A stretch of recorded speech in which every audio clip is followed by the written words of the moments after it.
बेहतर यह है कि आप माफी मांग लीजिए, मैं आपको मौका दे रहा हूं। आप बजरंगबली की कसम मत खाइए, आप बजरंगबली की कसम खा के झूठ बोल रहे हैं, मुझे इससे दिक्कत है। क्या बाबा को माफी मांगनी चाहिए कि नहीं मांगनी चाहिए? बोलो जोर से। किसी ऑडियंस को नहीं जानता हूं यहाँ। महाराज आपको भी हम ये कोई नहीं जानता है ना जानना चाहता है, क्योंकि आपने हनुमान जी की झूठी कसम खाई, क्योंकि आपने हनुमान जी का कसम खा के एक एक बात यहां गलत कह दिया। इन्फ्लुएंस होके लोग बैठे पड़े हैं, उनको नकार दिया, पर्ची अपने स्वार्थ से निकाला, जिसकी पर्ची निकाली उसके प्रश्न का उत्तर नहीं है, और आप कहते हैं कि मैं हनुमान जी की झूठी कसम नहीं खाता। जो भी पर्ची निकालता है विश्व में वो एकदम झूठा है, पाखंड है, और ये जो है पर्ची होता ही नहीं है। आप ऐसे पाखंडी लोगों के सामने सिर झुका के कुछ महान कर रहे हैं। आप यहां बैठ के अगर झूठ बोलने की हिम्मत रखते हैं तो आप अपने आप का नाम पाप में लिख रहे हैं, आप किसी को बचा नहीं रहे हैं। ये धर्म की रक्षा नहीं है, ये पाखंड। उनका जो कसम खाया वो गलत किया, माफी मांगिए। गुमराह करने के लिए माफी मांगिए कि आप इस तरह से भ्रमित कर रहे हैं और अब नहीं करेंगे। मैं उनसे माफी मांगता हूं। तो दोस्तों, आप सभी लोगों के बीच में एक ऐसी वीडियो लेके आ चुका हूं, अंधभक्त बाबा। आपने एक छोटी सी क्लिप से देखा होगा, मैंने एक वीडियो अपलोड किया था बोतल बाबा। अब वैसे एक बाबा आ गया है, डमरू बाबा। इसका कालिया चरण और डमरू बाबा बोला जाए तो गलत नहीं। ये दोस्तों इतना अंधभक्त बाबा है कि आप लोग देखकर इस बाबा पर थू थू करने लगे, क्योंकि ये बाबा जो है बहुत ही ज़्यादा एक्स्ट्रा बोल रहा है, बहुत ही ज़्यादा ओवर कॉन्फिडेंस के साथ बोल रहा है, लेकिन जितनी भी बातें इसकी है वो पाखंडी है। तो दोस्तों चलिए उस वीडियो को हम देखते हैं, फिर बात करते हैं। जी बोले, क्या नाम है, बताएं क्या पूछना चाह रहे हैं? मुझे अपने फ्यूचर को लेके पूछना है जी। और कुछ? और मम्मी की हेल्थ को लेके पूछना है। किसी को बताया तो नहीं है? नहीं। अच्छा, मम्मी को क्या दिक्कत होती है? उनको पाइल्स की दिक्कत है। पाइल्स मतलब पैरालाइज? नहीं, बवासीर। सुनिए, हमने लिखा है पेट में दर्द रहता है, खून आता है, हनुमंत कृपा होगी, आशीर्वाद है। माइंड में दिक्कत है, लाभ होगा, आशीर्वाद है। मन से डाउट है, रहता है। इस मंत्र का जाप करना है, इस क्रिया को 3 रामायण के पाठ करने, माता जी सही हो जाएंगी, आशीर्वाद। क्या मैं पर्ची कैमरे पे दिखा सकता हूँ? खून आता है शब्द एक बार चेक कर लेंगे जरा। मैं वही लिखा मैंने। हाँ, खून नहीं लिखा। आपने बोला कि हाँ शब्द बोला ना, खून आता है महाराज जी। आपने पेट में दर्द नहीं, आपने खून शब्द बोला। ये फंस गया सीएम। अभी बोला था, मैं गलत सुन रहा था, आप लोगों ने सही सुना नहीं। उसमें जो लिखा है मैं एक बार महाराज जी, मैं तो अभी पढ़ा भी नहीं, मैंने तो पढ़ा भी नहीं, मैं तो अभी पहले कैमरे को पढ़ाऊंगा। कैमरा पढ़ो। नहीं, नाम नहीं लिखा है। नाम नहीं लिखा मैंने। बोला होता मैंने। इनका नाम नहीं। हाँ, इनका नाम नहीं आया। मैंने भी अभी मजा आएगा ना भिड़ो। महाराज जी, आपके पर्ची को पढ़ने में थोड़ी मैं आप ही के पास आ जाता हूँ, बहुत क्लिष्ट है। मैं जहाँ नहीं पढ़ पाऊंगा वहाँ पूछूंगा। आपके शरीर में पीड़ा रहती है, यह है ना लाइन? ये क्या है? हनुमंत कृपा। पेट में दर्द रहता है जी। हनुमत कृपा होगी। माइंड में दिक्कत रहती है, माइंड से दिक्कत है, लाभ होगा। हाँ। लाभ प्राप्त होगा, आशीर्वाद। मन से आपके मन से दिक्कत है, डाउट रहता है, लाभ होगा, आशीर्वाद। महाराज जी ने जो पढ़ने में, हालांकि महाराज जी को अपनी लेखनी में थोड़ी दिक्कत हो रही थी, महाराज जी ने लिखा है आपके शरीर में पीड़ा रहती है, पेट दर्द रहता है, हनुमंत कृपा होगी। ये पेट में आपके भी दिक्कत है? नहीं, ऐसा लिखा हुआ नहीं है, ऐसा लिखा हुआ नहीं है। आपके पेट में, आप में से जिनको हिंदी पढ़नी आती है कृपया करके आके पढ़ लें। अब तो ठीक हूं मैं। आ जाइए, आप ही आ जाइए।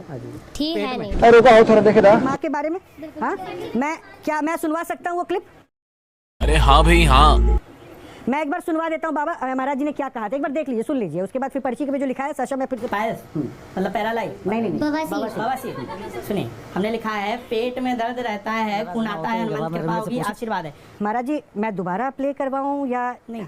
खून शब्द मैं फिर से सुनवा। नहीं, हमने लिखा है पेट में दर्द रहता है, खून आता है, हनुमंत कृपा होगी, आशीर्वाद। इनका प्रश्न सुना था, इनका 2 प्रश्न था, जरा इस पे ध्यान दीजिएगा। इनका 2 प्रश्न था, मैं अपने फ्यूचर के बारे में जानना चाहती हूँ और अपनी माँ के बारे में प्रश्न जानना चाहती हूँ। यही प्रश्न था जो मैंने पढ़ा महाराज। इसमें आपने प्रश्न तो उनका ले लिया, लेकिन जवाब में आपने कहीं फ्यूचर का जिक्र नहीं किया। उसमें लिखा है माइंड से डाउट है आप। महाराज जी, मेरे सवाल को सुन लीजिए जी। आपने प्रश्न क्यों पूछा? अगर प्रश्न पूछा तो उसका उत्तर तो होना चाहिए था। उसका उत्तर इस पर्ची पे ना ही माँ से जुड़ा है, ना ही उसके करियर से जुड़ा है। अच्छा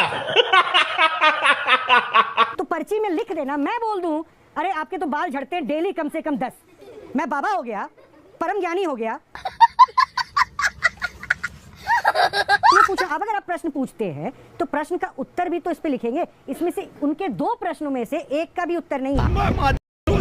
जो इसमें आया। सुनिए, हमने लिखा है पेट में दर्द रहता है, खून आता है। एक सेकंड, फिर रोकिएगा। हमने लिखा है, ये मैं नहीं बोल रहा हूँ, महाराज बोल रहे हैं। हमने लिखा है पेट में दर्द रहता है, खून आता है। हमने लिखा है, इस पर्चे में कहीं नहीं लिखा है। लेकिन महाराज अपने भक्त को बता रहे हैं, हमने लिखा है पेट में दर्द रहता है, खून आता है। ऐसा कुछ नहीं लिखा है। ये आपके शब्द थे, मैंने तो नहीं बोला। आपने अभी नकार दिया था, आपने कहा मैंने खून बोला ही नहीं है, इसलिए मैंने दोबारा प्ले करवाया। खत्म हो गई। अब एक बात बताइए, आपने प्रश्न सुना था, मैंने 2 बार प्ले करवाया था, सुना था कि मैं फिर से प्ले करवाऊं? ना सुना कि इस प्रश्न का उत्तर जो उस लड़की का था, इस पर्ची में कहीं है? एक बोल रहे हो आपके शरीर में पीड़ा रहती है। अब ये जो आपका जो शब्द है, इतना तो बाबा नहीं समझा पाए जितना पीआर करने के लिए आप कर रहे हैं। आप सीधा टू द पॉइंट आइए ना। आप भूमिका बहुत बनाते हैं, या भूमिका बनाने का मंच नहीं है। आपको प्रश्न याद है क्या पूछा था उस महिला ने, उस लड़की ने? हाँ, क्या पूछा था? लड़की ने पूछा था कि मेरे माँ की कुछ तबीयत खराब रहती है। हाँ, और क्या पूछा था?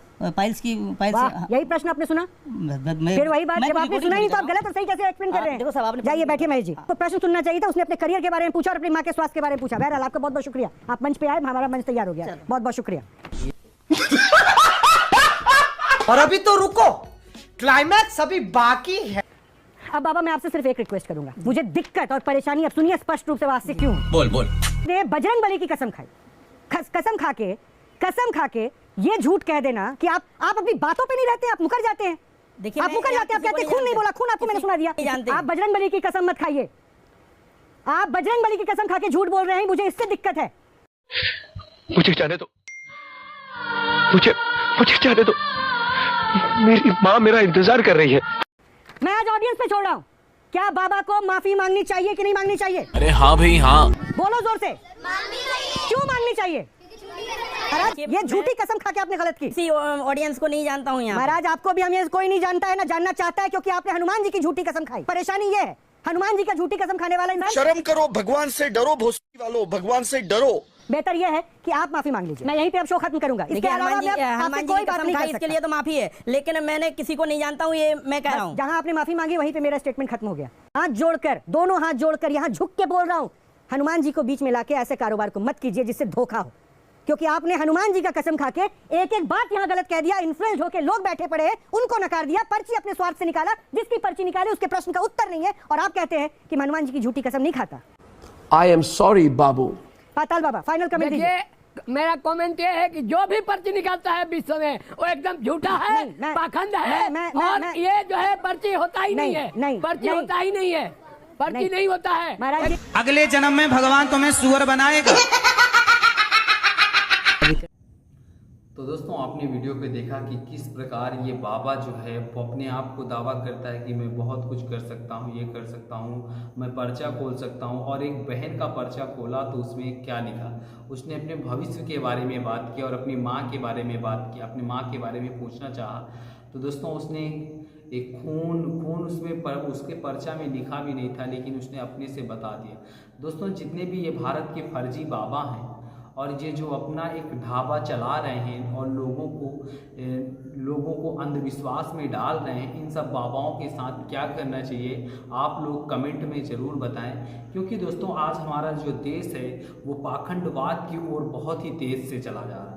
जैसे कि एक पृथ्वी की ओर उल्का पिंड तेज से आ रहा हो और टकराने की कोशिश कर रहा हो, ठीक उसी प्रकार भारत में अंधभक्त बाबा बहुत आ रहे हैं और हमारे जनता पर टकरा रहे हैं दोस्तों। और जनता पर टकरा करके जनता को बावला बना करके उनको इधर उधर करके उनके मन को बहुत सारी ऐसी चीज़ों को करके आज उनके जीवन को नष्ट करने की कोशिश की जा रही है। क्योंकि अंधभक्ति जो होती है दोस्तों वो बहुत ही ज़्यादा उनकी अंधभक्ति, जो इस बाबा की अंधभक्ति आपने देख लिया, हाई लेवल की अंधभक्ति है दोस्तों। यानी पत्रकार के कहने के बावजूद भी पत्रकार की बात नहीं मान रहा। पत्रकार ने कहा कि आप जनता से माफ़ी मांग लो, तो उस बाबा ने माफ़ी मांगने के लिए तैयार ही नहीं। क्योंकि दोस्तों बाबा ओवर कॉन्फिडेंस में जी रहा है और वो अंधभक्ति जो कहता है कि मैं पर्चा खोल देता हूँ, हनुमान जी की कृपा है, बहुत सारे ऐसे देवी देवताओं की मेरे पास कृपा है, मैं कर सकता हूँ, ये कर सकता हूँ, वो कर सकता हूँ। दोस्तों ऐसा कुछ नहीं लोगों के पास। ये लोग अपना दुकान चलाने के लिए, जैसे एक किराना स्टोर का मालिक होता है वो एक दुकान चलाने के लिए एक बोर्ड लगवाता है, ठीक उसी प्रकार ये ढोंगी बाबा जो हैं ये भी एक बोर्ड लगवाते हैं और भोले भाले लोगों को तमाम तरीके की ट्रिक देते हैं और ट्रिक दे करके उन लोगों को जीवन को नष्ट करने की कोशिश की जाती है। उनसे पैसा ऐंठना इनका काम है और ये यही करते हैं, इन्हें पैसा मिले और चाहे जो कुछ भी हो जाए दोस्तों। धर्म के नाम पर ये कभी भी ये नहीं कहते कि क्या होने वाला है, क्या हो जाएगा हमारे धर्म के लोगों के साथ, इनसे ये नहीं पता दोस्तों। तो दोस्तों अगर आपकी ये वीडियो आपको अच्छी लगी तो प्लीज़ कमेंट में अपनी राय जरूर बताना।